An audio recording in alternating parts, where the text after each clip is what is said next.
संसार प्रकाश रहा और संतों का सिर मोर रहा, जिसको सबने रविदास कहा।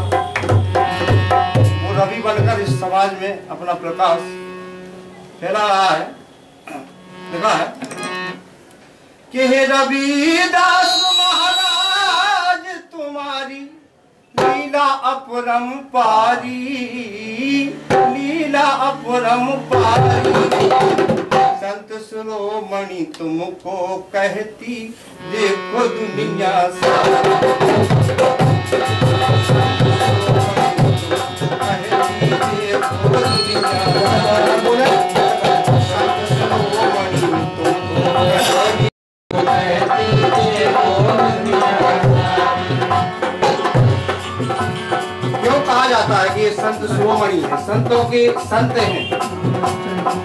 मीरा के गुरु बर बनकर मीरा का नाम बढ़ाया, इसका प्यार। जैसा हमारे ओबी अग्रवाल भाई साहब ने कहा कि कुछ ऐसा करें। दीपक जलाया किसके लिए? सारी प्रकृति के लिए। तो पेड़ पौधे लगाते हैं, उनसे ऑक्सीजन कार्बन डाइऑक्साइड आदान प्रदान हो रही, किसके लिए? प्रकृति के। जिस देश में प्रकृति का सम्मान है उस देश में सुख समृद्धि है।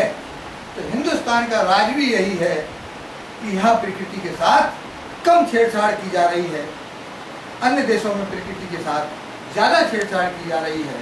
तो आर्थिक संकट जब आया तो अमेरिका जैसा थर्राया, लेकिन हिंदुस्तान इसके बाद भी जुग जुग नहा पूतो फलों की कहानी पे बढ़ता जा रहा है। इसलिए मेरे मित्रों, आज आप इस संगोष्ठी के माध्यम से एक संदेश देना कि प्रकृति के लिए कुछ ना कुछ करना। दुनिया में यदि भगवान को पहचानना है तो मान लेना कि एक पेड़ को पानी डाल देना भगवान को हम अभिषेक करने के समान है, क्योंकि लोग लाखों की गोलियां भगवान के ऊपर अभिषेक करने के लिए तो ले लेते हैं, लेकिन एक पेड़ को पानी डालने के लिए अपने बच्चों से भी नहीं कर पाते। इसलिए प्रकृति को हमेशा बढ़ाएं, यही हमारी आज की रविदास जयंती का सार हमें जो कहना था वो कहा। गंगा जी का और संत जी का, गंगा जी का जो है वो जो है पवित्रता ही फैलाती है, तो पवित्रता का संदेश देती है। गंगा नहाने का मतलब जो है अपने अवगुणों को दूर करना। तो हमें प्रकृति से भी बहुत सी चीज़ें सीखने को मिलती है।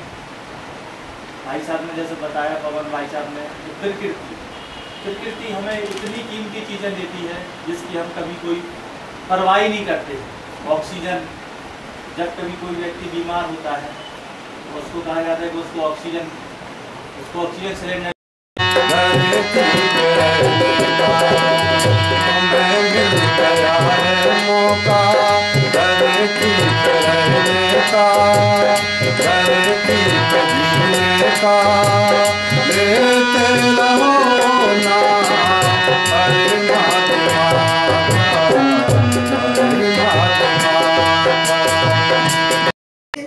किसी धर्म विशेष को तो चलाया है, लेकिन मानव कैसे हुए अपना उद्धार कर सकता था, क्योंकि मानवता के प्रकाश पुण्य थे जी।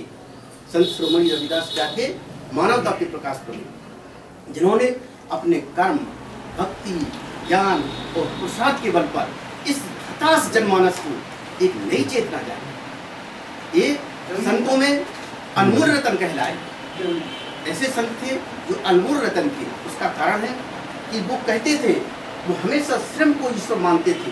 उन्होंने कहा है कि श्रम को ईश्वर मानकर जो पूजे दिन रैन, रविदास देव संसार में सदा मिले चैन। वो श्रम को कभी पाप नहीं समझते थे। वो कहते थे कि यदि पेट में रोटियां हैं तो ना उसको इज्जत की जरूरत, ना उसको मर्यादा की जरूरत। अगर वो भूखा है तो उसके किस व्यर्थ है जी इज्जत और मर्यादा, किस काम में? वो कभी नहीं चाहेंगे। वो कहते थे कि हमारी गर्मी तो मेहनत करने से पसीने के द्वारा निकल जाती है। अरे गर्मी तो उन्हें होती है जिनके यहाँ संपत्ति होते हुए भी वो मानव को नहीं पहचानते हैं, वो मानवता को नहीं जानते हैं। तो ऐसे संत हमारे रविदास जी थे, जो संतों में समय के अनमोल रतन थे। वो उसका दृष्टांत सुनाता हूँ कि जब एक बार की घटना है, ये हमको ब्रह्म ज्ञान हो गया तो कबीरदास जी लौट के तत्काल आए और उनके रविदास जी के यहाँ आए और उन्होंने फिर वही स्वागत किया, वही आसन दी, वो जाके फिर लोटा मांजा वो घनौची से ही भरा और घनौची से ही भर के दे दिया। तो कबीरदास जी बोले कहने लगे हमको तो वो जल पीना है, बोले वो तो पीने वाले पी गए।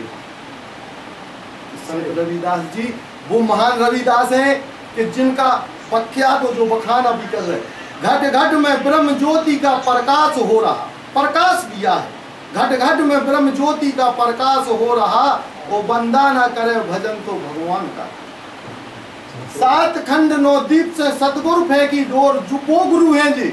7 खंड 9 दीप से सतगुरु फेंकी डोर, और तापे हंसा ना चढ़े तो गुरुवन को उतार। जिसको नहीं है बोध तो गुरु ज्ञान क्या करे, और निज रूप को पहचाना नहीं तो प्राण। राज्य था, प्रजातंत्र नहीं था, से डेमोक्रेसी कहते हैं, डेमोक्रेसी नहीं थी, जारशाही थी। उस जारशाही में राजा का हुक्म ही आदेश माना जाता था। ऐसे कई दृष्टांत हैं संत जी के, क्या उनके भक्ति से जलसी हुई, राजा के पास शिकायतें गई, बोले पाखंडी है, भगवान की पूजा करने का अधिकार इसे नहीं है, एक दलित शोषित समाज का है, एक चमार जाति का है, ये भगवान की पूजा कैसे करता है। तब उन्हें बुलाया गया राज दरबार में कि भाई ये बताएं आप कि आप ऐसी पूजा करने का हक किसको दिया। उनके संबंध में थोड़ा सा चर्चा करना चाहता हूँ कि नीयतें ठीक हो तो सब ठीक है, नीयतें ठीक हो तो सब ठीक है, मन में काशी कावा दोनों रहे। नीयतें ठीक हो तो सब ठीक है, मन में काशी और कावा दोनों रहे, और मन हो चंगा, मन हो चंगा कठौती में गंगा रहे, मन हो चंगा कठौती में गंगा रहे, वो जाके गंगा नहाना जरूरी नहीं। मन हो चंगा कठौती में गंगा रहे, जाके गंगा नहाना जरूरी नहीं।